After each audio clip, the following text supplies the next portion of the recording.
So Kevin Porter Jr. ought to be one of the most controversial, polarizing, confusing, and inspirational and talented 20-year-olds that the NBA has ever seen. Man's been called overly emotional, unprofessional, and not trustworthy during the NBA draft process. During his tenure with the Cavs, things happened and mistakes were made, and Cleveland's GM Kobe Altman had enough and shipped him off to the Houston Rockets just for him to get tired of those misunderstood narratives and completely take off and show out and blow out all the competition over there in the G League, then continue to stomp his way into the league to put up great performances, one of his greatest being against the Milwaukee Bucks and sniping one of the best defenses and defenders that the entire NBA has to offer in Drew Holiday and hanging 50 pieces on his head. KPJ in this very moment right now has gone through all that to find himself as a pillar, a franchise piece to the Houston Rockets' newfound rebuild. If 29 teams passed on him, that must mean that 29 players were taken ahead of him.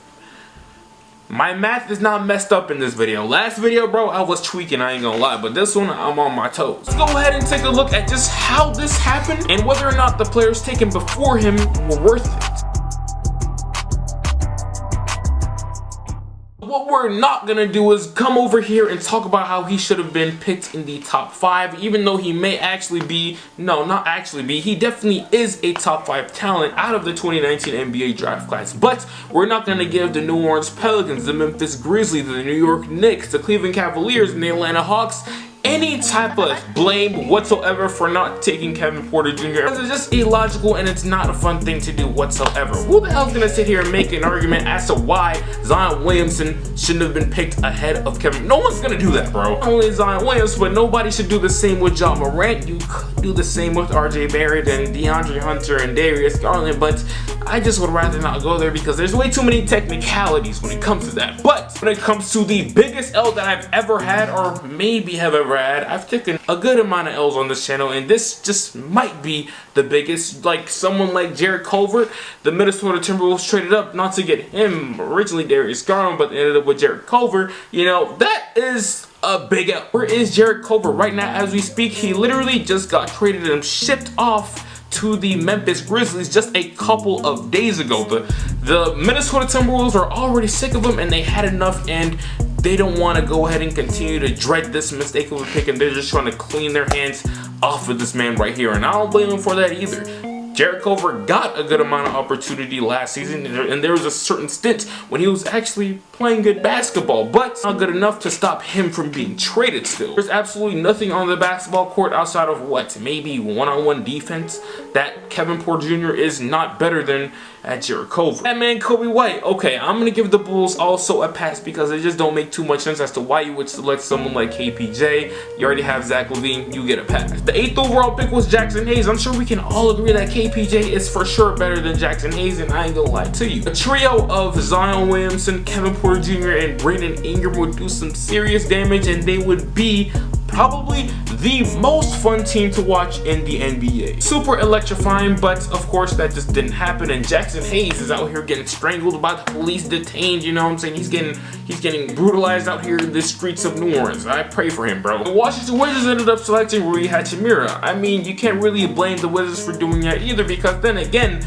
just same argument can be made for the Washington Wizards as the Chicago Bulls. They already had a star shooting guard. What the hell are they selecting another shooting guard for? It don't make sense. Something that I really kind of wish happened though was seeing Kevin Porter Jr. play alongside someone like Trae Young. With the 10th overall pick, the Atlanta Hawks selected Cameron Reddish. Now I don't hate Cameron Reddish or anything like that, but just to say the least, KPJ is miles ahead of Cameron Reddish. Now Cam does play that stellar defense. He's one of the better defenders in the entire NBA. But at the end of the day, KPJ's a star, and defense is not anything that he can't get better at. Point blank period. The Phoenix Suns had the 11th pick and they took Cameron Johnson. I can't really argue that too much because the Suns of course have Devin Booker, and Cameron Johnson is not a bust or anything like that. With the 12th overall pick though, could make the argument that the Charlotte Hornets should have selected KPJ instead of PJ Washington, but then again, you can't just give them too much slack because I still think they should have taken him. I think PJ Washington, you know what I'm saying, if you know, then you know he's going out super sad right now. I'm not even going to dive into that rabbit hole that he is, but just know that KPJ on the basketball court maybe would have meant that they don't have LaMelo Ball because they probably wouldn't be bad enough to get the 3rd overall pick. Who knows? But just even thinking and playing around the idea of LaMelo, KPJ, Miles Bridges, Kai Jones, James Bouknight, bro, I'm jizzing everywhere. The 13th overall pick was Tyler Hero, and of course Tyler Hero is becoming one of the more disappointing young NBA players, but people are still going to give him time, and a lot of Heat fans or NBA fans are not over here dismissing Tyler Hero in general. So I'm going to give that a pass for now. I think KPJ is better. He's better than 85% of the NBA draft, so that's nothing crazy to say. Now this is where the beef starts. I believe KPJ should have at least been out of taking him towards the end of the lottery. The Boston Celtics could have had him, but nope. They went ahead and took the guy from the Indiana University. Oh, this school right here, IU. They went ahead and took this dude, and he's not good. He's not that good whatsoever. If I knew that they wanted to go ahead and take a guard, if you want to go ahead and take a guard, why not take someone who's actually good? Even though you may have to end up trading him one day, KPJ is still going to make your team a heck of a lot better, and he's going to give you that 6-man type of player that the Boston Celtics were in dire need of. But instead, y'all are here struggling and looking for hope with Kemba Walker. Y'all went ahead and traded for Evan Fournier just for like however many games. He played like less than 20 games, I'm assuming, just for him to walk off, bro. That could have been KPJ, but you fumbled the bag. Detroit Pistons, they're doing really well right now, and I can't condemn them too hard, but needless to say, again, KPJ in a Motor City jersey would have been a great sight to see. Sekou Doumbouya right now is on the verge of possibly getting traded away from the Detroit Pistons. He's like the longest tenured Detroit Piston on that roster right now, and that's super scary to say, and it just shows how much the Pistons have been through over the last few years. The Orlando Magic go ahead and selected, what's this dude's name? Chuma Okeke. He's actually good. I watched him play a few times, but he ain't no KPJ. He's not chasing no one's roster. He's not doing anything too crazy. Let me go ahead and see how many points he's averaging right now as we speak without pausing this video. Yeah, he's not a bad player whatsoever. Averaging 8 points, 42% from the field, 35 from 3. He's not bad whatsoever, but like I said, he ain't no KPJ. The New Orleans Pelicans, again, with the 17th or 16th overall pick, had an opportunity to take KPJ, but they just didn't because they wanted to kill Alexander Walker. They passed up on KPJ back-to-back twice. That's one of the most underrated storylines, but hey, you know what I'm saying, they ain't gonna get condemned for it too bad because 29 other teams or 28 other teams already did the same thing. The Indiana Pacers are super interesting, and they are a team that I really wished would have ended up taking KPJ, knowing the Victor Oladipo situation, because I ain't gonna lie, if KPJ was on that team, he would be the most exciting thing to happen to Indiana since Paul George left. And that's point blank period. I've been saying this for a minute now. Nobody like goes ahead and says on a Friday night or Tuesday, Thursday night and be like, yo, I really want to watch the Indiana Pacers play basketball. No one does that, bro. Who wants to watch the Pacers play basketball?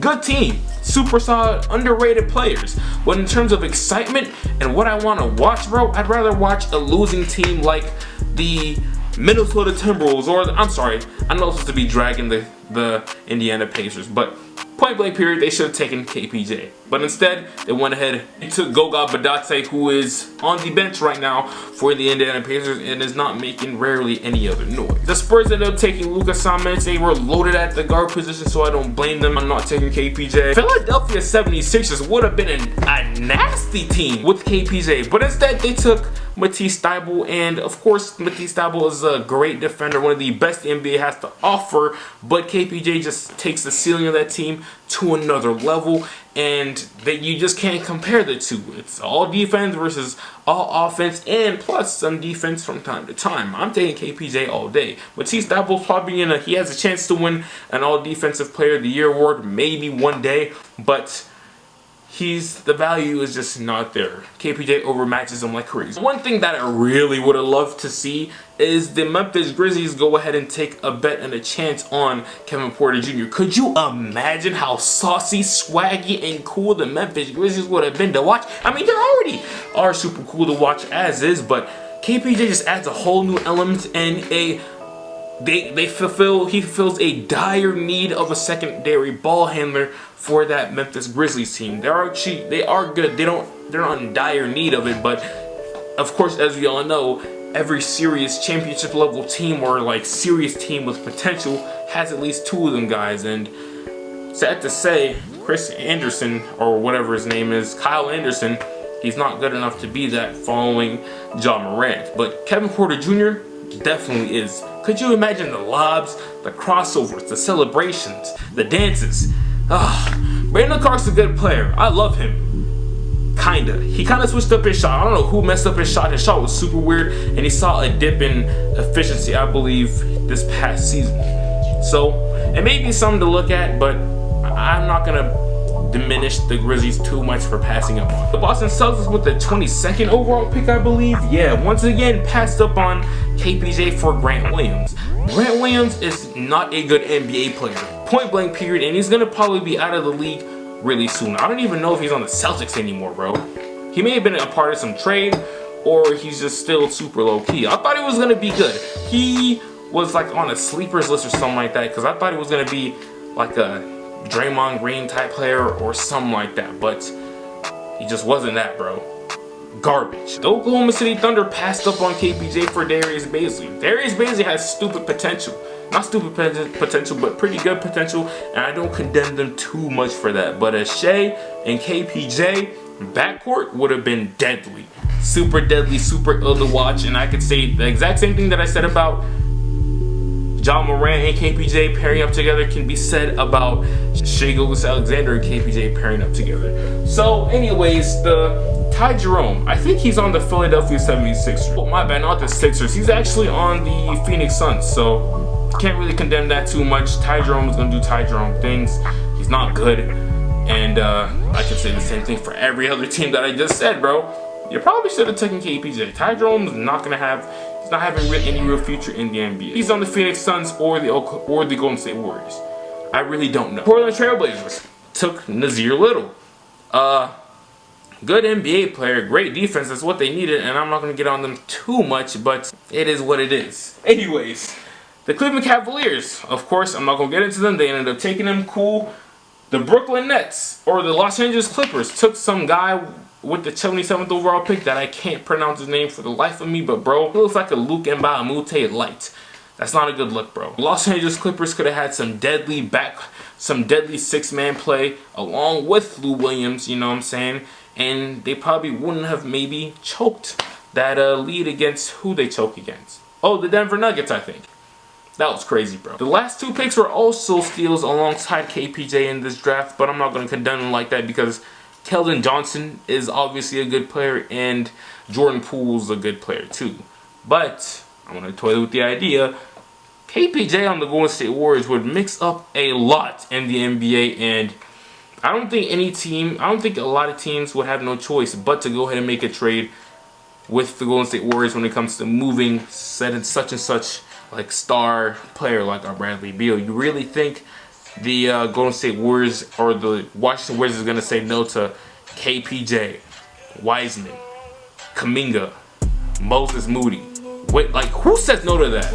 No one would, bro.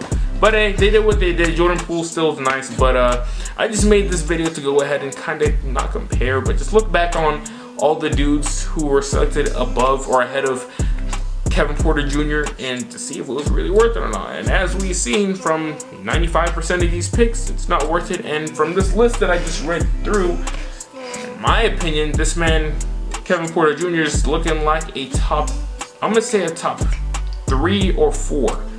Top 3 or 4 player out of this draft. It's Zion, Ja, and Kevin Porter Jr., which is really crazy to say, but all these scouts who look past by him and willing to dodge him because of his background issues and weren't willing to place a bet on him are looking really stupid and sick right now because the Houston Rockets just found themselves a franchise player for the low. This is the end of the video though, man. I really do appreciate you guys for coming over here and seeing my channel and just appreciating the work that I do. Make sure you please go ahead and leave a like and comment. You have to comment, bro, because the algorithm is once again not by my side, but I'm not tripping too hard on it because I know what to do and I know what needs to be done to get my channel back on the right track. I appreciate if you go ahead and left a like, share, and commented But other than that, I just really do hope that you go ahead and make your day great. Until then, I'll get right with you. No way, no way, remember back when I couldn't get a play, no home, I ain't have a place to stay, I got to work, made it serve, free the way, told my girl who'd ever thought.